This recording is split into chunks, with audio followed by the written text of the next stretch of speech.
پاکستان میں کئی تاریخی مساجد اور عبادت گاہیں موجود ہیں جو اپنی تاریخ یا حسن تعمیر کی وجہ سے جانی جاتی ہیں، لیکن شاید بہت کم لوگوں نے اس مسجد کا ذکر سن رکھا ہے جسے بنانے میں 50 برس لگے۔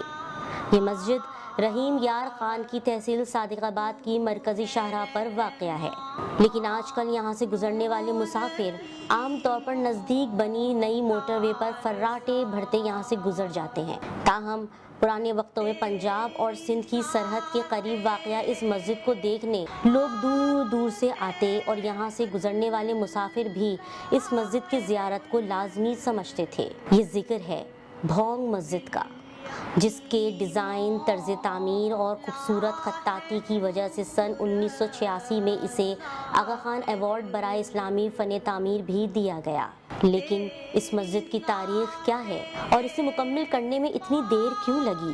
ایک روایت کے مطابق اس مسجد کی تعمیر میں اتنا عرصہ اس لیے لگا کہ علاقے میں یہ بات مشہور تھی کہ اسے بنوانے والے رئیس نے اس مسجد کو اپنی زندگی کے دوران جان بوجھ کر مکمل نہیں کروایا۔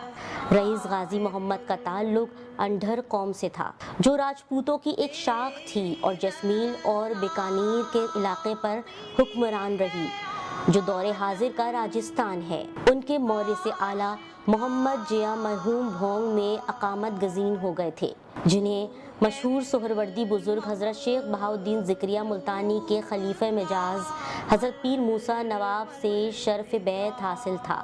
ان کے خاندان کی دوسری شاخ سکر میں قیام پذیر ہوئی، جس کے سربراہ شیخ احمد تھے۔ یہ بھی حضرت پیر موسیٰ نواب کے مرید تھے۔ انہوں نے عملاً فقیری اختیار کر لی تھی، چنانچہ شکارپور، پنو عاقل اور گھوٹکی میں ان کی درویشی کا سلسلہ اب بھی قائم ہے۔ قیام پاکستان کے وقت اس خاندان کے سربراہ رئیس غازی محمد تھے۔ دولت و ثروت اور جاہ و حشمت کے باوجود وہ سادہ زندگی گزارنے کے قائل تھے۔ بے شمار زرعی اراضی ان کی ملکیت تھی۔ وہ فرسٹ کلاس آنرری مجسٹریٹ بھی رہے۔ وہ بہاولپور دربار میں کرسی نشین رہے اور بہاولپور کی پہلی اسمبلی کے قیام سے ہی سیاست کے میدان میں موجود رہے۔ لیکن ان تمام اعزازات کے باوجود جو امتیازی وصف ان کی شخصیت کو نمایاں کرتا تھا وہ تھا ان کا مذہبی جذبہ۔ وہ اللہ اور پیغمبر اسلام کی خوشنودی کو ہر حال میں مقدم سمجھتے تھے۔ انہیں دینی کاموں میں بے حد دلچسپی تھی اور روایات کے مطابق یتیموں، بیواؤں اور غریبوں کی امداد اور سرپرستی کا کوئی موقع ہاتھ سے نہیں جانے دیتے تھے۔ بھونگ مسجد جس مقام پر تعمیر ہوئی، وہاں پہلے بھی ایک مسجد موجود تھی۔ رئیس غازی محمد نے اس مسجد کے سامنے ایک محل تعمیر کروایا، جہاں رئیس صاحب کے دوست خصوصاً امیر بہاولپور نواب صادق محمد خان قیام کر سکے، شکار کریں اور دریا کے کنارے سیر کا لطف اٹھائیں۔ ایک دن جب رئیس غازی محمد اسی مسجد میں نماز ادا کر رہے تھے تو انہیں احساس ہوا کہ محل کی شان و شوکت مسجد سے بڑھ گئی ہے۔ انہوں نے اسی وقت استغفار کیا اور مسجد کے مقام پر تقریباً دگنے رقبے پر ایک نئی مسجد تعمیر کرنے کا فیصلہ کیا۔ یہ سن 1932 کے لگ بھگ کی بات ہے۔